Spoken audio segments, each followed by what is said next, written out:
Hello students, आज का हमारा टॉपिक है प्लांट एनाटॉमी। जैसे फर्स्ट ईयर में हमने पढ़ा था plant morphology, plant anatomy, plant physiology, बहुत सारी ब्रांचेज पढ़ी थी। उन्हीं में से एक है प्लांट एनाटॉमी। जैसे मॉर्फोलॉजी में हम कहते हैं बॉटनी की वो ब्रांच जिसमें प्लांट्स की बाह्य आकारिकी का अध्ययन करते हैं, वो क्या होती है? Plant morphology. और प्लांट एनाटॉमी में प्लांट्स की इंटरनल स्ट्रक्चर, आंतरिक संरचना तथा उनके संगठन, ऑर्गेनाइजेशन की स्टडी की जाती है। तो ये एनाटॉमी, फादर ऑफ एनाटॉमी कौन है? एन ब्र्यू को फादर ऑफ एनाटॉमी कहते हैं। एनाटॉमी है वो दो वर्ड से मिलके बना आया है, एक है एना और दूसरा टॉमी।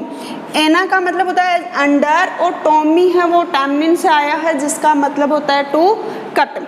क्योंकि हम जब भी एनाटॉमी करते हैं, एनाटॉमी की स्टडी करते हैं, प्लांट्स में इंटरनल स्ट्रक्चर्स की स्टडी करते हैं, तो जिस भी प्लांट पार्ट की हमें स्टडी करनी है उसका पहले हम क्या करते हैं?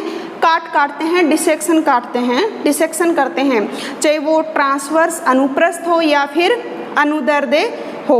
कोई सा भी प्लान हो सकता है हमारे काट का, और उसके बाद में हम माइक्रोस्कोप के अंडर उसका एग्जामिनेशन करते हैं। अब हम पहले लेवल ऑफ ऑर्गेनाइजेशन देखें प्लांट्स का। एटम्स हैं वो मिलके क्या बनाते हैं? जैसे जानते हो आप मॉलिक्यूल्स मिलके क्या बनता है? सेल्स हैं वो बहुत सारी सेल्स का ग्रुप जो स्ट्रक्चर एंड ओरिजिन में समान है और वो एक यूनिट के रूप में एक फंक्शन कर रही हैं। तो ऐसे कोशिकाओं का जो ग्रुप है उसे क्या कहते हैं हम? टिश्यू। सारे टिश्यू मिलकर के क्या बनाते हैं? ऑर्गन्स, अंग बनाते हैं। अंग मिलके अंगतंत्र ऑर्गन सिस्टम बनाते हैं। ऑर्गन सिस्टम्स जैसे सारी की सारी लीव्स हैं, रूट सिस्टम है, स्टेम सिस्टम है, तो ये मिलके क्या बनाते हैं? ऑर्गेनिज्म बनाते हैं, जीव बनाते हैं, जैसे प्लांट। अब पहले हम एक प्लांट सेल की बेसिक स्ट्रक्चर देखते हैं। जैसे प्लांट सेल में हम जानते हैं सबसे आउटर कवरिंग, उसका सबसे बाहरी आवरण क्या कहलाता है? Cell wall. ये सेल वॉल प्लांट्स में सेलुलोज की बनी होती है, साथ में पेक्टिन, हेमीसेलुलोज ये भी होते हैं, लेकिन मुख्यतः हम क्या कहते हैं? सेलुलोज की बनी होती है।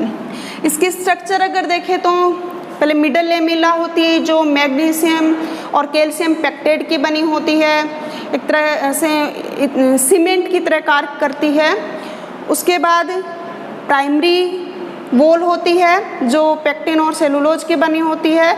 उसके बाद सेकेंडरी वॉल होती है जिसमें पेक्टिन और सेलुलोज के साथ साथ में लिग्निन, सुबेरिन इनका भी जमाव हो जाता है। और लास्ट में किसी में टर्सरी वॉल। तो ये एक सेल वॉल की स्ट्रक्चर होती है। ये सेल वॉल का फंक्शन क्या होता है? जैसे एक तो ये इसको दृढ़ता प्रदान करती है, मैकेनिकल सपोर्ट देती है, इसको प्रोटेक्शन देती है सेल को, और एक सेल को एक निश्चित आकार प्रदान करती है, एक निश्चित शेप प्रदान करती है। और यहाँ पे इसमें कुछ जीवद्रविक तंतु होते हैं जिन्हें हम प्लाज्मोडेस्माटा कहते हैं, और ये प्लाज्मोडेस्माटा हैं, इनकी सहायता से जो एडजेसेंट सेल्स हैं वो आपस में कनेक्टेड रहती हैं। उसके बाद सेल वॉल के अंदर की साइड में सेल मेम्ब्रेन होती है और अंदर साइटोप्लाज्म।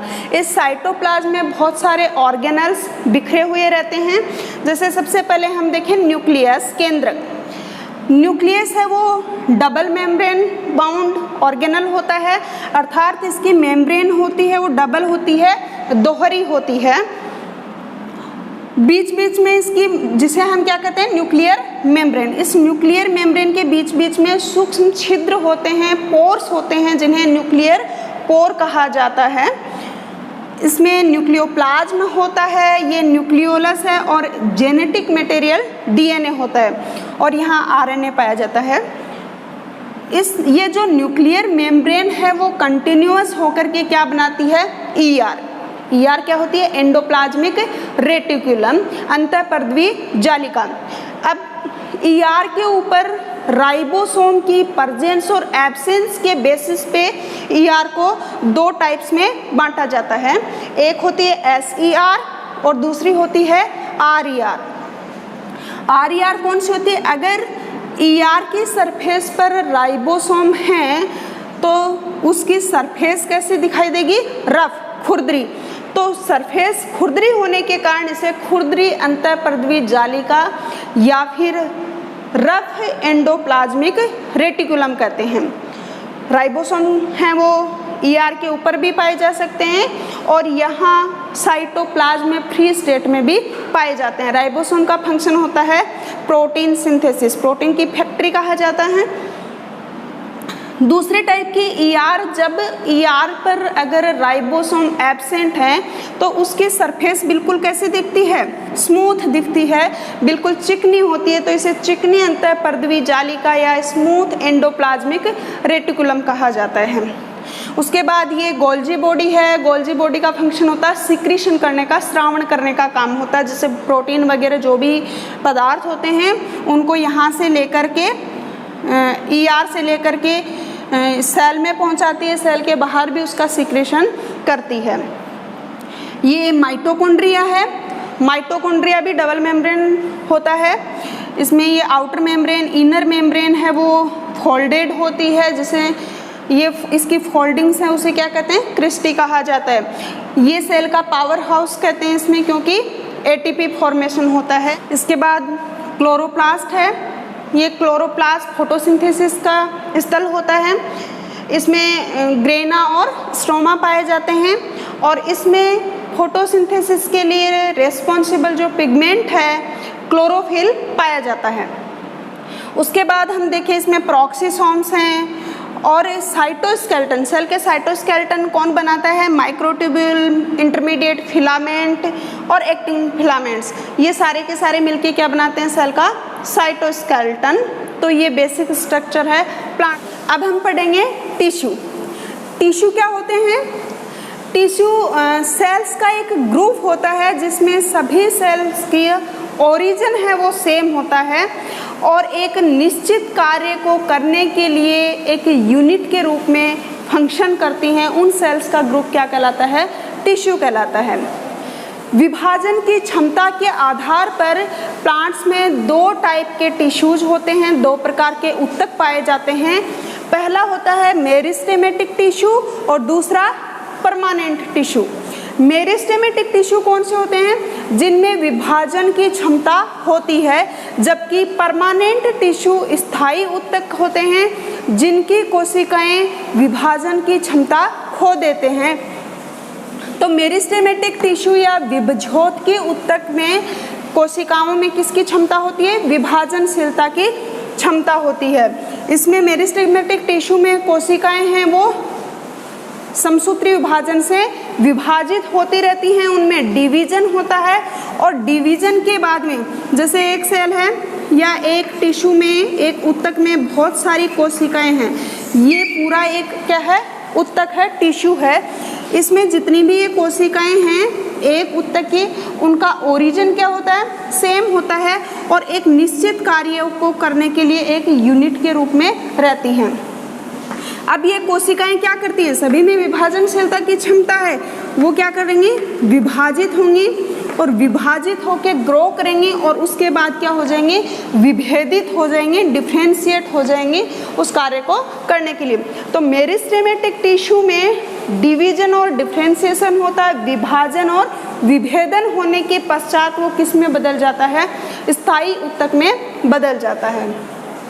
मेरिस्टेमेटिक टिश्यू को भी हम अलग अलग क्राइटेरिया के आधार पे अलग अलग बांटते हैं, वो हम बाद में पढ़ेंगे। पहले हम देखते हैं परमानेंट टिश्यू, स्थायी ऊतक। स्थायी ऊतक हैं वो भी दो टाइप के होते हैं, एक होते हैं सिंपल टिश्यू और दूसरे कॉम्प्लेक्स। पहले सिंपल यानी सरल ऊतक, ये तीन प्रकार के होते हैं, पेरेनकाइमा मृदुतक, कोलेनकाइमा स्थूल कोण ऊतक और स्क्लेरेनकाइमा दृढ़ ऊतक। तीन टाइप के ऊतक हुए। इसको सिंपल इसलिए कह रहे हैं कि इसमें जो कोशिकाएं होती हैं वो सभी एक जैसी होती हैं, कोशिका एक समूह में जो कोशिकाएं हैं टिश्यू की, वो सारी संरचना में और ओरिजिन में क्या होती है, समान होती हैं। स्क्लेरिड है वो फाइबर्स और स्क्लेरेनकाइमा में दो टाइप के सेल्स होते हैं, फाइबर्स और स्क्लेरिड्स। दूसरा है कॉम्प्लेक्स टिश्यू या फिर जटिल ऊतक। इसको जटिल इसलिए कहते हैं क्योंकि इसमें अलग अलग प्रकार की संरचना में अलग अलग प्रकार की कोशिकाएं होती हैं, लेकिन ओरिजिन उनका सेम होता है। इसमें दो टाइप के टिश्यू होते हैं, एक जाइलम, दूसरा फ्लोएम। जाइलम का फंक्शन क्या होता है, ये जल दोनों ही ये क्या होते हैं, कंडक्टिंग टिश्यू होते हैं। जाइलम है वो जल और खनिज लवणों का कंडक्शन करता है या उनका ट्रांसपोर्ट करता है, जबकि फ्लोएम है वो फोटोसिंथेसिस से जो लीफ में जो फूड बनता है उसका परिवहन करने का काम करता है। जाइलम है, जाइलम के 4 कंपोनेंट होते हैं, अर्थात 4 घटकों से मिलकर बना होता है। ट्रेकिड्स, वेसल्स, जाइलम पेरेन्काइमा और जाइलम फाइबर। ये वाहिनिकाएं होती हैं, वाहिकाएं, जाइलम मृदुतक और जाइलम रेसे। अब इसमें जाइलम में जो अपन 4 कंपोनेंट बता रहे हैं उसमें सिर्फ एक जाइलम पेरेन्काइमा जीवित होता है, लाइव होता है, जबकि ट्रेकिड्स, वेसल्स और जाइलम फाइबर तीनों डेड होते हैं। फ्लोएम भी 4 घटकों से मिलकर बना होता है। पहला है सीव एलिमेंट्स, ये 2 टाइप के होते हैं, या तो सीव सेल्स और दूसरे सीव ट्यूब। सीव सेल्स होती हैं वो जिम्नोस्पर्म तक पाई जाती हैं, और जिम्नोस्पर्म में ही पिछली बार फर्स्ट ईयर में पढ़ा था कि नीटेल्स गण में क्या बन गई हैं, सीव ट्यूब्स बन गई हैं, और ये सीव ट्यूब एंजियोस्पर्म में भी पाए जाते हैं। तो सीव एलिमेंट 2 टाइप के होते हैं, सीव सेल्स और सीव ट्यूब्स। दूसरा है कंपेनियन सेल, सहकोशिका, फ्लोएम पेरेन्काइमा और फ्लोएम रेसे। तो ये है परमानेंट टिश्यू। अब हम बात करते हैं मेरिस्टेमेटिक टिश्यू की। मेरिस्टेमेटिक टिश्यू क्या होता है, अभी हमने बात करी थी कि इसकी कोशिकाओं में विभाजन की क्षमता होती है, वो डिवाइड होकर के ग्रोथ करती हैं और डिफ्रेंशिएटेड हो जाती हैं, कोई भी फंक्शन करने के लिए विभेदित हो जाती हैं। तो इसकी कोशिकाओं की विशेषताएं देखें तो एक तो हमने कहा कि विभाजन की क्षमता होती है, और इसकी कोशिकाएं हैं वो कॉम्पैक्टली अरेंज्ड होती हैं, मतलब उनमें इंटरसेलुलर स्पेस नहीं होता, कोशिकाओं के बीच में अंतराकोशिकीय स्पेस नहीं होता। इनमें एक सुगठित केंद्रक पाया जाता है और बड़ा केंद्रक पाया जाता है, और उनका जो कोशिका द्रव्य होता है वो सघन होता है। माइटोकॉन्ड्रिया की संख्या भी इनमें अधिक होती है क्योंकि एनर्जी की जरूरत ज़्यादा होती है डिवाइड होने के लिए। अब मेरिस्टेमेटिक टिश्यू को हम 4 टाइप से डिवाइड कर सकते हैं, 4 क्राइटेरिया के बेसिस पे डिवाइड करते हैं। पहला है ओरिजिन एंड डेवलपमेंट के बेस पे, उत्पत्ति तथा परिवर्धन के आधार पर। दूसरा है पोजीशन के आधार पर, पौधे में स्थिति के आधार पर। तीसरा है प्लेन ऑफ डिवीजन के आधार पर, विभाजन के तल के आधार पर। और चौथा है कार्य या फंक्शन के आधार पर। तो सबसे पहले हम देखें ओरिजिन एंड डेवलपमेंट